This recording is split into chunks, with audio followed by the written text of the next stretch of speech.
Hola kawan Dumfang, kita bertemu kembali dengan membahas persoalan film menarik yang akan Dumfang review dan Dumfang berikan sinopsis untuk kawan semua. Kali ini Dumfang akan membahas film yang tak kalah menarik. Sebaiknya sebelum menonton ada kalanya kawan Dumfang simak review dan sinopsis berikut. Check this out. Review dan sinopsis film The Curse of La Llorona, yang terkutuk dari La Llorona.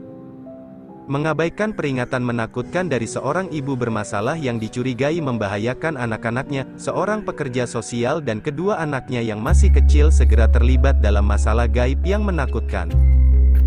The Curse of La Llorona adalah film horor yang menjadi film ke-6 dari franchise Conjuring Universe, pertama kali ditayangkan di Festival South by Southwest pada tanggal 15 Maret tahun 2019, film ini kemudian dirilis pada tanggal 19 April tahun 2019. Tercatat sebagai film dengan pendapatan terendah di antara film lainnya dalam franchise Conjuring, nyatanya film ini tetap meraup keuntungan berlipat.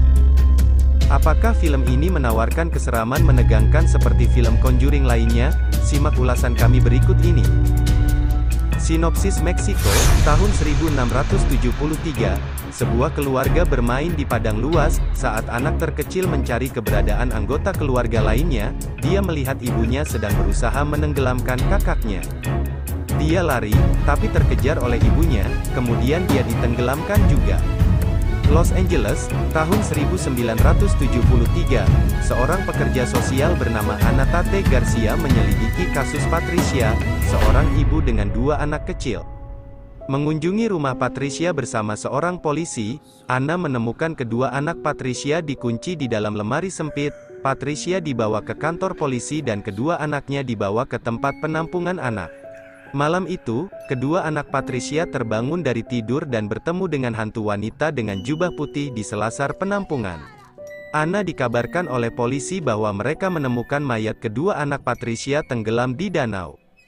Ana bersama kedua anaknya segera datang mengunjungi TKP. Patricia menuduh Ana yang tidak mendengarnya, bahwa dia melindungi mereka dari La Llorona. Chris keluar dari mobil dan berusaha melihat TKP dari kejauhan. Tidak disangka dia bertemu dengan hantu wanita berbaju putih yang langsung mencengkeram tangannya dan meninggalkan bekas. Kembali ke mobil, Chris dan Sam diteror oleh hantu ini hingga ibunya datang. Keesokan harinya, kejadian yang serupa menimpa Sam dan dia pun mendapat bekas luka yang sama. Ana mewawancarai Patricia yang mengutuk Ana karena kesalahannya memindahkan kedua putranya dari persembunyian mereka dengan meminta La Llorona mengincar kedua anak Ana. Kembali ke rumah, Ana bertemu dengan La Llorona yang hendak menenggelamkan Sam di bathtub dan meninggalkan bekas luka yang sama dengan kedua anaknya. Ana kemudian mengunjungi pendeta Perez yang pernah menangani kasus supranatural seperti ini, yaitu boneka Annabelle, tetapi sang pendeta justru merekomendasikan Rafael, mantan pendeta yang alih profesi menjadi curandero, pengusir hantu khas Meksiko. Rafael kemudian membawa semua peralatannya dan mempersiapkan semua di rumah Ana sambil menanti kehadiran La Llorona. Berbagai serangan dilakukan oleh La Llorona kepada mereka, tetapi berhasil dilawan dengan kekuatan sihir Rafael dan ketangguhan Ana dalam menyelamatkan Sam yang hampir ditenggelamkan di kolam renang. Rafael menyimpan Chris dan Sam di dalam lemari demi keselamatan mereka malam ini. Tidak disangka Patricia datang dan menembak Rafael serta membuka pembatas gaib di pintu. La Llorona mengejar Chris dan Sam sampai ke ruang gudang di atap. La Llorona sempat tampil dalam bentuk manusia ketika Chris memperlihatkan kalung miliknya. Tetapi setelah melihat cermin, La Llorona berubah kembali menjadi hantu. Rafael dan Ana sampai ke gudang dan berhasil menancapkan salib ke dada La Llorona yang membuatnya musnah seketika. Ana dan kedua anaknya berterima kasih kepada Rafael yang hendak kembali ke rumahnya. Ketika Chris dan Sam berlari masuk ke dalam rumah, Ana melihat genangan air mata La Llorona di sisi jalan.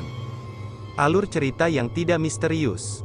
The Conjuring dikenal sebagai film horor yang memiliki jalan cerita yang penuh misteri dan teka-teki yang harus dipecahkan oleh Ed dan Lorraine untuk mengalahkan teror hantu yang menyerang korban-korbannya. Seharusnya, untuk memperkokoh semesta sebuah franchise, elemen utama dari film aslinya harus bisa dimunculkan kembali di film-film lain dalam franchise-nya. Tapi tidak dengan film The Curse of La Llorona ini. menampilkan duet penulis naskah baru yang tidak pernah ikut serta dalam film-film sebelumnya, yaitu Miki Dautri dan Tobias Iakonis, sedikit banyak mempengaruhi jalan cerita yang memiliki ton berbeda. Jika kita mencari misteri, bersiaplah kecewa karena tidak ada misteri yang harus diungkap di dalam film ini. Mungkin hanya sedikit misteri di awal film, yaitu kenapa kedua anak Patricia dikunci di dalam lemari, tapi semua terjawab dengan cepat dalam beberapa adegan berikutnya, tidak harus menunggu ke akhir film untuk mendapatkan jawabannya. Sisanya, kita hanya akan disuguhkan bagaimana cara Anna dengan bantuan Rafael untuk menghentikan teror La Llorona ini.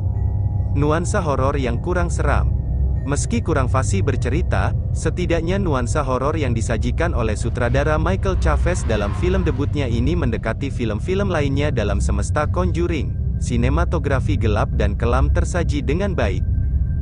Chaves layaknya murid James Wan berhasil menyalin sebagian besar nuansa horor khas gurunya, dan ada sedikit gaya Sam Raimi saat kamera bergerak dalam sudut pandang hantu.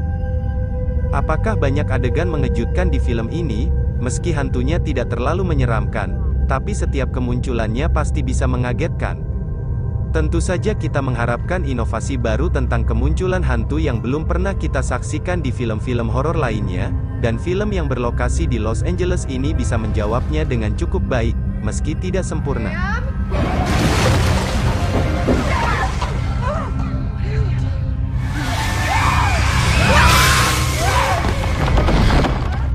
Ada sedikit kesan kurang detail dalam tampilan kehidupan di era 1970-an di film dengan durasi 1 jam 33 menit ini, bisa jadi karena kostum yang digunakan tidak memberikan kesan fashion di era tersebut, bahkan rumah yang menjadi lokasi utama lebih terkesan modern, bisa jadi era 1990-an. Memang tidak terlalu berpengaruh jika kita tidak terlalu memikirkannya. Upaya pengusiran setan bergaya Latin. Setiap daerah, kebudayaan dan agama memiliki cara tersendiri untuk mengusir setan yang mengganggu manusia. Kita sering disuguhkan bagaimana kuatnya keimanan seorang pastor dalam aksinya mengusir setan, terutama yang merasuki tubuh orang dalam film-film jenis ini. Kali ini, ada hal berbeda yang disajikan dalam film The Curse of La Llorona. Karena hantunya berasal dari Meksiko, tentu saja cara pengusiran hantu yang digunakan ialah menggunakan jasa curandero, pengusir setan dari kebudayaan Meksiko. Raymond Cruz yang berperan sebagai Rafael, sang curandero, cukup baik membawakannya, bahkan dia memiliki lelucon yang lumayan lucu pada waktunya. Praktik curandero, terutama di benua Amerika Selatan, lebih banyak berkutat di ranah medis dengan mengobati pasien menggunakan bahan-bahan herbal, tetapi ada sebagian kecil yang juga bisa melakukan pengusiran setan. Cara pengusiran setan yang dilakukan oleh curandero asli tidak seperti yang ditampilkan di dalam film yang lebih seperti praktik santeria yang berasal dari Kuba. Sekali lagi terlihat kelemahan naskah yang menampilkan referensi yang tidak akurat.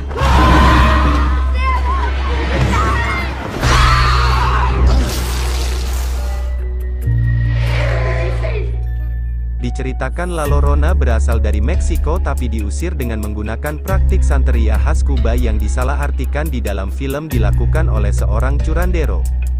Meski terkesan rancu, hal kecil seperti ini rasanya tidak terlalu berpengaruh ke jalan cerita. The Curse of La Llorona bukanlah salah satu film terbaik dalam semesta Conjuring di mana hanya mengambil sedikit kesamaan dari nuansa kelam era 1970-an dengan film aslinya tanpa memperhatikan jalan cerita yang menegangkan dan penuh misteri. Tapi bagi fans The Conjuring, meski akan sedikit kecewa, rasanya film ini tidak boleh dilewatkan, apalagi sekarang sudah bisa ditonton di Netflix. Jangan lupa like dan subscribe channel Doomfang, agar Doomfang terus bisa menyajikan ragam review dan sinopsis film-film menarik lainnya. Selamat menikmati credit scenes akhir film The Curse of La Llorona. Sekian dan terima kasih.